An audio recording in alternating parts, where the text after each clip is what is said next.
నమస్తే. ప్రస్తుతం మనం ఇందిరా పార్క్ దగ్గర ఉన్నాము. అఖిల భారత రైతు ఐక్య సంఘం ధర్నా చేస్తుంది. రేవంత్ రెడ్డి ఇచ్చిన 6 గ్యారెంటీలు, 3 రైతులకు ఇచ్చిన హామీల మీద ఇక్కడైతే ధర్నా జరగడం జరిగింది. మనతో పాటు ప్రభాకర్ గారు ఉన్నారు. అసలు ఏంటి వీళ్ళ డిమాండ్స్ ఏంటి? తెలంగాణ వ్యాప్తంగా ఉన్ననే ధర్నా చేస్తున్నారు, లేక ఇది దేశవ్యాప్తంగా కూడా ఉంటుందో ప్రభాకర్ గారు మాట్లాడి తీసుకుందాం. సార్ నమస్తే సార్. మొదట రైతాంగ సమస్యల్ని పరిష్కారం కోసం మీ వంతు పాత్రగా నిర్వహిస్తున్న మైక్ టీవీ యాజమాన్యానికి మీకు ప్రత్యేకంగా అఖిల భారత ఐక్య రైతు సంఘం తెలంగాణ రాష్ట్ర కార్యవర్గం ఉద్యమాభినందనలు తెలియజేస్తూ ఉంది. మిత్రులారా, 2014 పార్లమెంట్ ఎన్నికల సందర్భంగా బీజేపీ ఎన్నికల ప్రణాళికలోనూ అట్లాగే ఆనాడు ప్రధానమంత్రి అభ్యర్థిగా మోడీ ఎన్నికల సభల్లో పెద్ద ఎత్తున ప్రచారం చేశారు. మేము అధికారంలోకి వస్తే స్వామినాథన్ కమిషన్ సిఫారసులు అమలు చేసి ఎంఎస్పి గ్యారంటీ చట్టాన్ని తీసుకొచ్చి ప్రతి రైతుకు 2 ఆదాయం తీసుకొచ్చి పెడతానని హామీ ఇచ్చాడు. అంతేకాదు, స్విస్ బ్యాంకులో ఉన్న 15 లక్షల బ్యాంకులో ఉన్న నల్లధనాన్ని తెచ్చి ఈ దేశంలో ఉన్న ప్రతి కుటుంబానికి 15 లక్షల రూపాయలు ఇస్తానని జీరో ఖాతాలు తెరిపించుకోండి అని హామీ ఇచ్చి అధికారంలోకి వచ్చిన తర్వాత ఇచ్చిన వాగ్దానం, ఇచ్చిన హామీ, ఎన్నికల ప్రణాళిక ఆ గంగలో కలిపేశాడు అని చెప్పక తప్పదు అని చెప్పి చెప్తా ఉన్నాం. ఈ నేపథ్యంలో, ఈ వెలుగులో దేశవ్యాప్తంగా రైతాంగం తాను పండించిన పంటకు గిట్టుబాటు ధర రాక, బ్యాంక్ అప్పులు పుట్టక, ఉన్న అప్పులు తీరక, ప్రైవేటు వాళ్ళ అప్పులు చెల్లించడానికి, అవమానాలు భరించడానికి శక్తి లేక ఇవాళ ఆత్మహత్యలు కేవలం 4 సంవత్సరాల్లో 43,467 మంది దేశవ్యాప్తంగా ఆత్మహత్యలు చేసుకున్నారంటే 2 ఆదాయం ఎటుపోయిందని మోడీని నేను ప్రశ్నిస్తూ ఉన్నాను. ఈ వెలుగులో దేశవ్యాప్తంగా ఉన్న వ్యవసాయ రంగాన్ని కాపాడుకోవడానికి జాతీయ స్థాయిలో అన్ని రాష్ట్రాల్లో మే 8వ తేదీన ఆందోళన కార్యక్రమాలకు పిలుపునిచ్చింది మా జాతీయ సంఘం. అందులో భాగంగానే ఈ ఇందిరా పార్క్ వద్ద మేము ఈ ధర్నా కార్యక్రమాన్ని నిర్వహిస్తూ ఉన్నాం. మా డిమాండ్లు నువ్వు చెప్పినట్లుగా 16 మాసాలు ఉద్యమం కొనసాగింది. 2 ఆదాయం కోసమని, ఎంఎస్పి గ్యారంటీ చట్టం కోసమని 750 మంది రైతులు త్యాగాలతోని, ప్రాణాల త్యాగాలతోని ఉద్యమం కొనసాగితే ప్రపంచవ్యాప్తంగా కెనడా లాంటి దేశాలు తీర్మానం చేస్తే తలవగ్గి రైతాంగానికి క్షమాపణ చెప్పి రైతాంగ వ్యతిరేక 3 చట్టాలు రద్దు చేస్తానని, ఈ ఉద్యమంలో చనిపోయిన కుటుంబాల్ని ఆర్థికంగా ఆదుకుంటానని, ఎంఎస్పి గ్యారంటీ చట్టం తెస్తానని అనేక వాగ్దానాల్ని రాతపూర్వకంగా హామీ ఇచ్చి నిండు పార్లమెంట్లో ప్రకటించాడు. నిండు పార్లమెంట్ను కూడా మోసం చేసి ఇవాళ కూడా తన హామీని, రాతపూర్వక హామీలు అమలు చేయకపోవడం వల్ల మేము ఈరోజు ఈ ధర్నా కార్యక్రమాన్ని నిర్వహిస్తూ ఉన్నాం.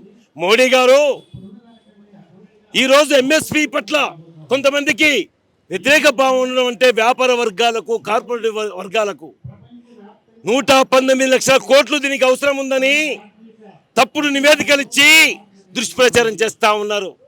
ఈ ఎంఎస్పిని అమలు చేయడానికి 26,000 కోట్ల రూపాయల నిధి మాత్రమే అవసరం ఉంది.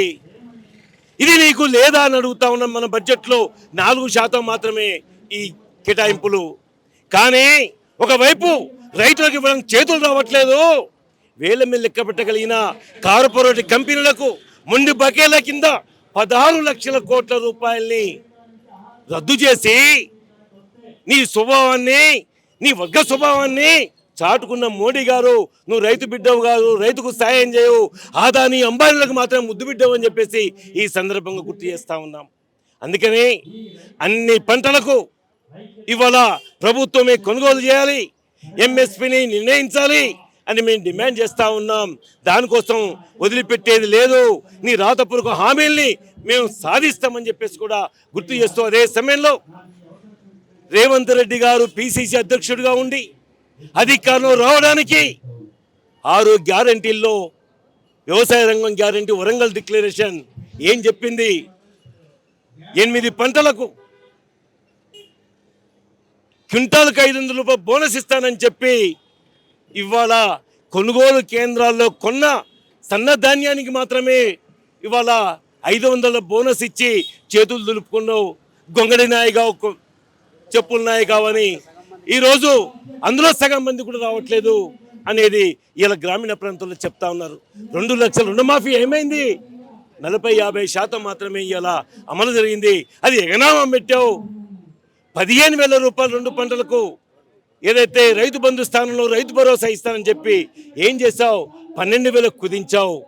కుదించింది ఇవాళ 4 ఎకరాలకే ఇచ్చినావు, లిమిటేషన్ పెట్టలేదు. మా రైతు సంఘాన్ని కోరితే 10 ఎకరాలు ఉన్న వరకు ఇవ్వండి అని చెప్పాం.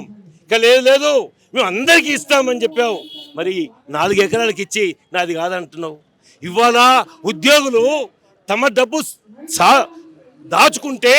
దాచుకున్న డబ్బులు ఇవ్వండి అంటే నా దగ్గర 18,000 కోట్ల ఆదాయం ఉంది, నా దగ్గర డబ్బు లేదు, ఆదాయం లేదు, కోసుకొని తింటారా? లేకపోతే 10 లక్షల మందిని తెస్తాం, ఏ సంక్షేమ పథకం రద్దు చేయాలనో మీరు చెప్పండి అని ఇవాళ ఉద్యోగుల్ని ప్రజల ముందు శత్రువులుగా నిలబెట్టే ప్రయత్నం ఎందుకు చేస్తున్నావు? నీ పిరికితనం, నీ చేతకాంతనం అని చెప్పేసి రేవంత్ రెడ్డిని నేను ప్రశ్నిస్తా ఉన్నాను. రైతు లేనిదే రాజ్యం లేదు. మరి రైతుని ఎందుకు ప్రభుత్వాలు ఇంత చిన్న చూపు చూస్తుంది? రైతు లేనిదే రాజ్యం లేదని, రైతే దేశానికి వెన్నెముక అని మాటలు ముద్దుగానే ఉన్నాయి.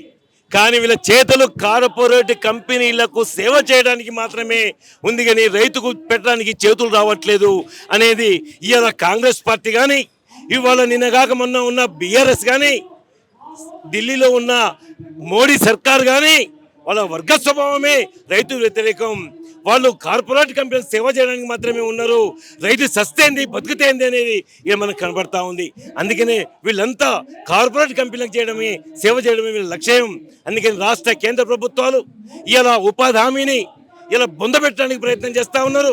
అందుకని మా సంఘం 200 రోజులు పని చేయాలి, ప్రతి కుటుంబానికి రోజు కూలి 600 రూపాయలు ఇవ్వని చెప్పేసి డిమాండ్ చేస్తూ ఉన్నాం. అదే సమయంలో కార్పొరేటివ్ వ్యవసాయాన్ని మేము వ్యతిరేకిస్తూ ఉన్నాం. అట్లాగే అన్ని పంటలకు ఎంఎస్పి జాబితాలో చేర్చి గ్యారంటీ చట్టం తీసుకురావాలని చెప్పేసి మేము డిమాండ్ చేస్తూ ఉన్నాం. ఇలా ఆత్మహత్యలు చేసుకున్న రైతుని ఇలా ఆదుకోవాలని చెప్పేసి 10 లక్షల రూపాయలు ఇవ్వాలని చెప్పేసి డిమాండ్ చేస్తూ ఉన్నాం. ఈ డిమాండ్లు నెరవేర్చకపోతే రాబోయే రోజుల్లో రాష్ట్ర కేంద్ర ప్రభుత్వాలకు వ్యతిరేకంగా రైతాంగాన్ని, వ్యవసాయ కూలీల్ని ఇలా మేము పెద్ద ఎత్తున సమీకరించి ఉద్యమం చేస్తామని చెప్పేసి హెచ్చరిస్తూ, పుట్టగతులు ఉండమని కర్రు కాల్చి వాత పెడతారని చెప్పేసి హెచ్చరిస్తా ఉన్నాం. నిజామాబాద్ పసుపు బోర్డు రావడానికి మీరు చాలా కీలక పాత్ర పోషించారు. మరి ప్రజెంట్ రైతుకు మినిమం సపోర్ట్ ప్రైస్ రావడం కోసం ఢిల్లీకి వెళ్ళి కొట్లాడే అవకాశం ఉందా?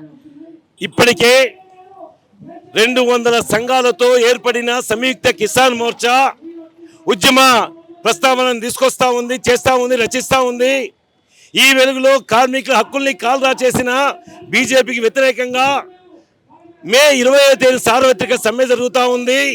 పని గంటల్ని తగ్గించాల్సింది పోయి ఇలా 12 గంటల పనిని ప్రోత్సహించడానికి పని పూనుకుంది. దీనికి వ్యతిరేకంగా కార్మిక వర్గంతో పాటు వ్యవసాయ రంగాన్ని కాపాడుకోవడానికి గ్రామీణ బంధును కూడా మేము నిర్వహిస్తూ ఉన్నాం.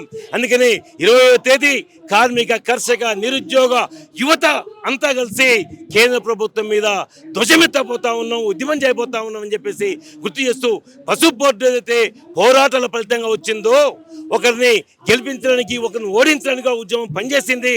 ఈ వెలుగులో నిజామాబాద్లో పసుపు బోర్డు కార్యాలయం లేదు, ఢిల్లీలో ఉంది. పసుపు బోర్డు కార్యాలయం ఇంకా పని ప్రారంభించలేదు. పసుపుకు ఏదైతే ఎంఎస్పి ఆహార పంటగా నిర్ణయించి అది ఎంఎస్పి జాబితాలో చేస్తే ఆ రోజు ఏమైనా పసుపు రైతులు ఆనందంగా ఉంటారు, కానీ ప్రకటన వచ్చేంత మాత్రం ఆనందంగా లేరు అని చెప్పేసి గుర్తు చేస్తా ఉన్నాను. Thank you sir.